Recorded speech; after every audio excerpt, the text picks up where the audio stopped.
Carlos Ramirez, owner of NVS Audio in Roselle, New Jersey. We have Robert that now takes the title for the farthest driven to come to the shop to get work done. Robert came down from Alaska to get an NVS Audio routing rescue, some upgrades, and a tune.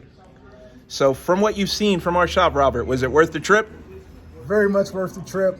The experience, the meeting the guys, the product knowledge, very much worth the trip. Thank you, sir. Now let's tear into it and make it sound the way I promised.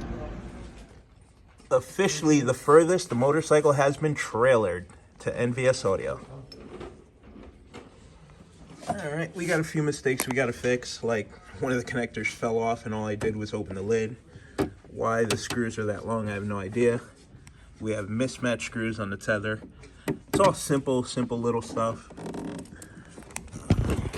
I don't like using the Avant Black tethers because they're a little too short. Don't know what happened there.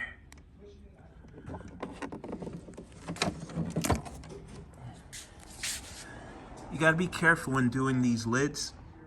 If you look closely, you'll see the 8 is coming in contact with the grill. So we're gonna have to space that out.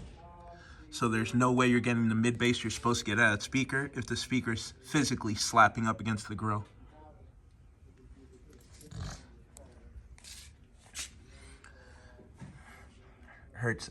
Hertz Neos. We're gonna make this thing sound good using the equipment he already has. We're gonna add 8s in the bags for some low end. He didn't want to lose bag space, but I convinced him that doing the 8s will get him a nice, well-rounded system, and we're gonna keep the amps all in the fairing.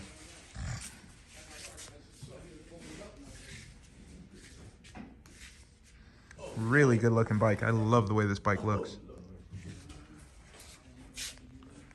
Okay, a few small mistakes. This got to come out because if you're using a Class D amplifier, it completely wipes out an FM reception, so there's no sense in this being here because you're not going to get good radio reception anyway.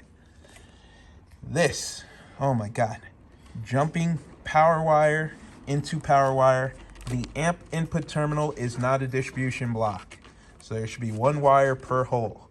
This is laziness. So we're going to reroute this to the T-harness that was not used. I know a T-harness is not used because the speaker wires are cut. You cut your factory harness. So we're going to solder that back to factory. And then when we use the T-harness, it's going to give us a constant ground. We're going to move that to that. He took his time. Everything's neat and organized. Everything's in here solid, so I won't pick on him for that. I'm impressed that he's got the LTE module in there and still squeezed 2 amplifiers. But the dollar store RCAs. $30,000 bike, $1 RCAs. No. Everything else is pretty good. So he screws up the easy stuff, but he gets the hard stuff right. Look at the spacing on the tweeters. It's literally perfect. They're nicely aligned.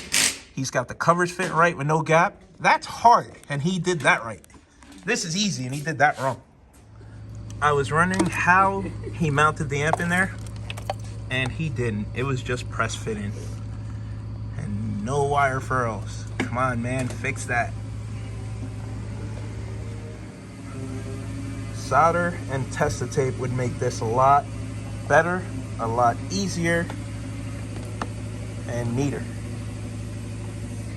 The connections are all done correctly, but it could have been done better. So this is a common mistake that I see all the time. Yes, the wire is oxygen-free copper. It's made by Wires. It's a really good wire. The problem is you use a butt connector and then you went through a fuse holder that's aluminum. So guess what? This wire is no longer copper because the piece you put going to the battery is aluminum. So that means the whole wire is now aluminum. So that's got to come out. So with this, you don't have to do that.